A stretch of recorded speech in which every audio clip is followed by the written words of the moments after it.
Oh, the streamliner. The one thing every railroad tried to get the best out of during the jazzy 1930s. Streamlining helped so many railways across America get tons of traction with their premier trains, like the New York Central's Commodore Vanderbilt, the Pennsylvania Railroad's Broadway Limited, and the Baltimore and Ohio's Royal Blue, along with the Illinois Central's City of New Orleans. During the 1930s, new streamlined diesel locomotives started popping up everywhere and began competing fiercely with steam power for passenger trains.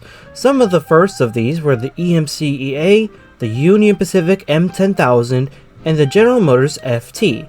With these new diesels hopping up, so did newer manufacturers, and one of these companies is called Fairbanks-Morse, which also produced a tiny amount of their own streamliners.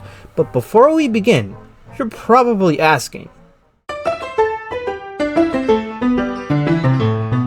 Fairbanks-Morse was a company first founded in 1823 by an inventor named Thaddeus Fairbanks.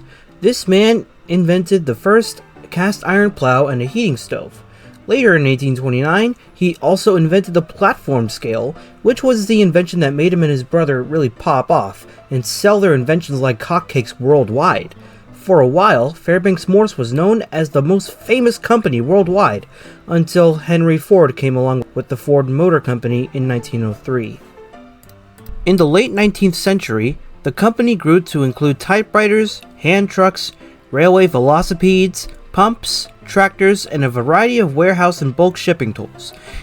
Its 1910 catalog contained over 800 pages of tools, plumbing, gauges, gaskets, parts, valves, and pipes.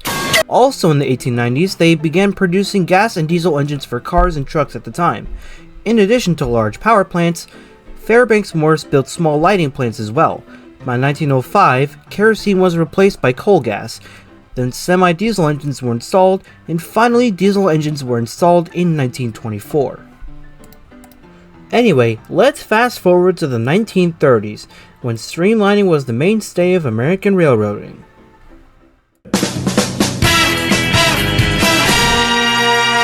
With the rise of the self-propelled gas-electric doodlebug railcars, Fairbanks-Morse had a go at it and collaborated with the St. Louis Car Company to build the OP-800 in 1939. 6 units were produced total, and they were very weird. Fairbanks-Morse provided the prime mover while the St. Louis Car Company provided the car body. The units were configured in a highly unusual 2-A1A wheel arrangement mounted atop of a pair of road trucks, and equipped with the front swing coupler pilot. The aft section was divided into 2 separate compartments. One was used to transport baggage, and the other served as a small railway post office. All 6 units were specifically manufactured for the Southern Railway. 2 were later sold to the Georgia and Florida Railroad and Georgia Northern Railway as maintenance cars. The remaining 4 OP-800s were scrapped in 1955, while selected parts were retained for maintenance use on other Fairbanks-Morse motive power.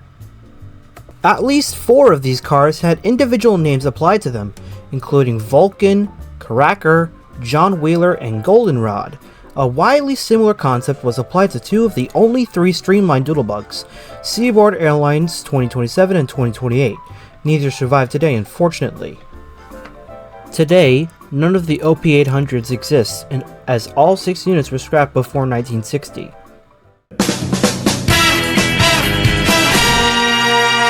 In 1945, at the end of World War II, Fairbanks-Morse built the Erie-Built, an entirely original take on the streamlining design. Why is it called the Erie-Built? Well, they lacked the space and staff to design and manufacture large road locomotives in their own plant at Beloit, Wisconsin, and they were concerned that waiting to develop the necessary infrastructure would cause them to miss out on the market opportunity for large road locomotives. Engineering and assembly work was subcontracted to General Electric, which produced the locomotives at its Erie, Pennsylvania plant, therefore giving rise to its name, Erie-Built. The Erie-Built was the first streamlined, cab-equipped, dual-service diesel locomotive built by this company, introduced as the direct competition to such models as the Alco PA and FA and the EMD FT. Fairbanks-Morse did make several initial sales with the Erie-Built, but overall failed to truly compete against either EMD or Alco. In an ironic twist, both FM and Alco cataloged passenger models which were quite aesthetically pleasing. featuring a long nose, sloped windshield, and clean streamlining. Fairbanks-Morse sold 111 total units between December of 1945 and February of 1949. They were the best-selling Fairbanks-Morse cab unit models. Second place went to the CFA/CFB 16-4 C-liners with 90 units sold, which we'll get into later. They rode on 6-wheel A1A trucks with unpowered center axles, just like their competitors, Alco PAs and Electromotive E units. Each Erie-Built was powered by a single 10-cylinder 850 RPM opposed piston diesel engine, generating 2,000 horsepower. They were designed by the legendary designer Raymond Loewy, who worked on many Fairbanks-Morse diesel locomotive designs and have a distinctive nose shape, nicknamed boat-nosed, and large rectangular radiator intake grills at the rear. Early units had rectangular windshields with square corners, while later units had curved windshields. Erie-Built diesel locomotives also came with two truck styles: FM-designed fabricated trucks, or those supplied by the General Steels Castings Company that also appeared under Alco PA units. The Union Pacific bought the first ABA set, which was delivered in December of 1945. Subsequent engine troubles and a 9-month strike at the Beloit plant made it difficult to get repeat orders. The largest order came in 1947, when the PRR ordered 16 3-unit ABA sets. Kansas City Southern ordered a 4-unit, 8,000 horsepower ABBA set to run long trains at a faster speed. However, the resulting slack action on trains spanning several up and down grades resulted in an excess of broken draft gear. KCS bought 5 more units to reconfigure its Erie-Builts to 6,000 horsepower ABA sets. The Milwaukee Road also bought a set of Erie-Builts to run the famous Olympian Hiawatha Streamlined luxury train from Chicago to Tacoma, Washington. Altogether, 7 Class 1s purchased the diesels, including the Santa Fe, Chicago Northwestern, Milwaukee Road, New York Central, KCS or Kansas City Southern, Pennsylvania, and Union Pacific. The Canadian roads never purchased the model, although the Canadian National and the Canadian Pacific did purchase the C-liner. Today, no Erie-Builts are known to survive, but a piece of this unique model lives on in Doyle McCormack's restored Alco PA number 190. The unit's trucks, which were designed by General Steel Castings, were salvaged for the restoration as they came from a scrapped Erie-Built, which had been converted for use by the Canadian Pacific in rail trains to lay continuous welded rail. The Erie-Builts were replaced by the not-so-hot-selling C-liners, but what even were they? We mentioned them quite a few times now.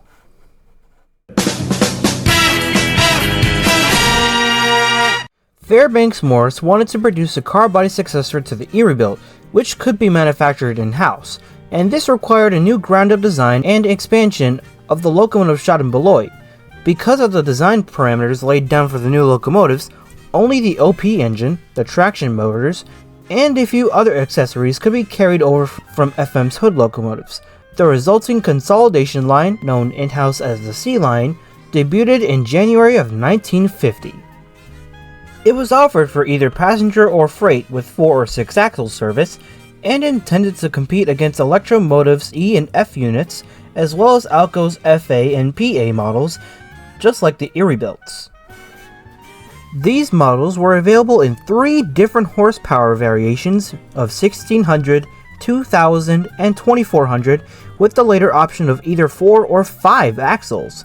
The former was only offered in their freight models, while the latter used an odd B-A1A wheel arrangement in passenger service. The model designation followed the format of C for consolidation, F or P for passenger or freight, A or B, cab or booster, 2 digits for horsepower, and 1 digit for the number of axles.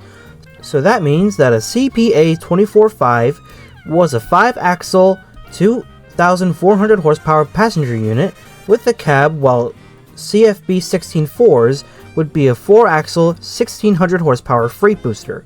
4-axle units used the B-B wheel arrangement, while a B-A1A wheel arrangement was used on passenger units, where the weight of a steam generator in feedwater tanks would cause the axle load to exceed 66,000 pounds. The most lightly powered C-liner was the CFA 16.4, introduced in early 1950. It produced 1,600 horsepower using a B-B truck arrangement and was designed for freight service. The CFA 16-4 sold the best, outshipping 91 A and B units combined. However, the model sold much better to the Canadian Pacific and the Canadian National through their Canadian Locomotive Works than it ever did to the US railroads, as only the Milwaukee Road, Pennsylvania, and the New York Central purchased examples. However, accounts of mechanical unreliability and poor technical support soon began to emerge. The Westinghouse generators and the 2,400 horsepower streamliners were prone to flashing over when wheel slip occurred at high speeds, and the opposite piston prime movers initially suffered from relatively poor piston life and proved difficult to maintain. Engine reliability and maintenance problems led to New York Central to repower all of its 2,000 and 2,400 horsepower streamlined locomotives with EMD 567 engines in 1955, when the locomotives were between 3 and 6 years old. Also, railroads were quickly moving away from the cab unit designs and standardizing on road switcher locomotive designs as offered by the competition in the form of the EMD GB7 or the Alco RS3 and even a few Baldwins. While the Fairbanks-Morse streamliners were unsuccessful from a sales standpoint, it's not really necessarily because Fairbanks-Morse's models in general were unreliable, although part of their unattractiveness was due to the car body design.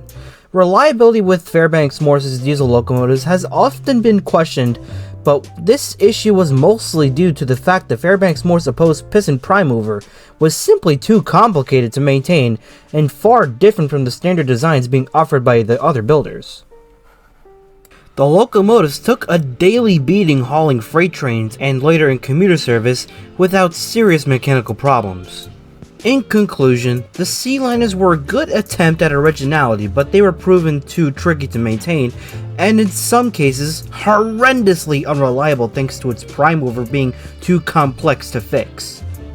Though none of the streamliners built by Fairbanks-Morse escaped the cutter's torch, 2 A units built by the Canadian Locomotive Company for the Canadian Pacific Railway are preserved. A unit number 4104 is preserved on outdoor display in Nelson, British Columbia, and A Unit 4065 is awaiting restoration at the Canadian Museum of Science and Technology in Ottawa. B Units 4455 and 4456, converted to B serial radio control receiver cars, were under private ownership in Calgary, Alberta, but have since been scrapped in December of 2023. Now that those oddballs have been discussed, let's go over possibly the most unique one of them all, as it's the last streamliner Fairbanks-Morse ever made.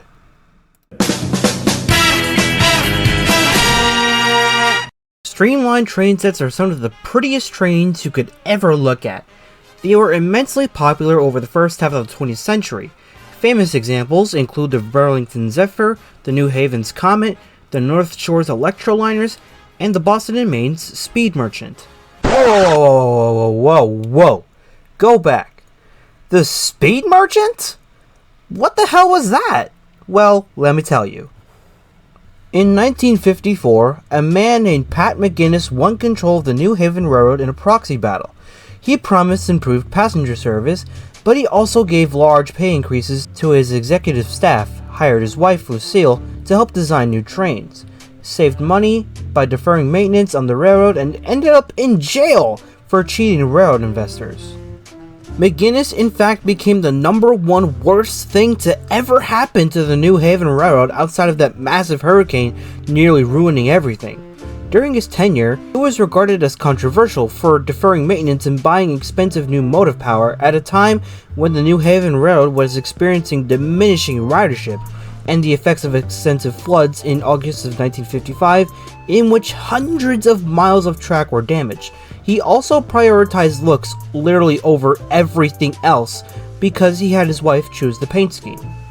One of the new trains he'd bought was a streamlined Talgo train set called the John Quincy Adams, and was pulled by 2 Fairbanks-Morse P1242s from New York City to Boston, and the train looked identical to the Boston and Maine Speed Merchant from Boston to Portland, Maine.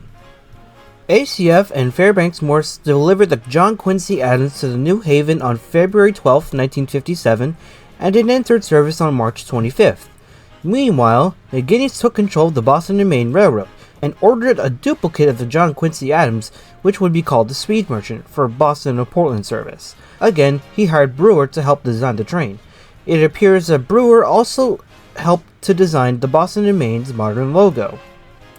The New Haven in Boston and Maine had the same experience with the Talgo cars as the Rock Island. Passengers considered them uncomfortable and often complained, and they were very unpopular. The New Haven removed the train from the Boston and New York service on June 5, 1958, and sold it to Spain in 1962. The Boston and Maine continued running its train until 1964. Soon after that, McGinnis was imprisoned for 18 months for selling B&M assets at less than market prices to a company that then sold them for much higher prices and gave McGinnis a kickback on its profits. In other words, he tried scamming an entire railroad. Many suspect that he engaged in similar practices on the New Haven. Whether he did or did not, the Talco type trains he bought turned out to be a waste of money. The P-1242's 8-cylinder opposed piston engine was rated at 1600 horsepower after 1950, but train lighting used about 25% of the output, leaving 1200 horsepower for traction. The 100-ton units measured 60 feet long by 10 feet 6 inches wide by 12 feet high, and they were configured in a B-2 wheel arrangement mounted atop of 2-axle AAR road trucks, geared for 117 miles per hour surprisingly, with only the first 2 axles powered. The P-1242, one of the first locomotives to have its prime mover configured to run at a constant speed, with traction generator output regulated solely by excitation. The New Haven locomotives were dual-powered and came equipped with third-rail pickups to allow them to operate in New York City's Grand Central Terminal, becoming the first dual-power locomotives light enough to operate on the Park Avenue Viaduct. Fairbanks-Morse expected to sell many more units to the New Haven and to spin the technological advance off to a line of passenger units, including a proposal that used the Trainmaster-style car body, but with financial troubles for preventing Fairbanks-Morse from extending financing to customers, the cash-strapped New Haven ultimately opted to purchase a fleet of 60 EMD FL9s instead, as General Motors financing was available for the purchase. All 4 locomotives built were scrapped at unknown dates. Fairbanks-Morse was definitely a unique railroad manufacturer in conclusion. Their streamliners were unorthodox, but some at least succeeded in some way, with one of them barely surviving into the present day.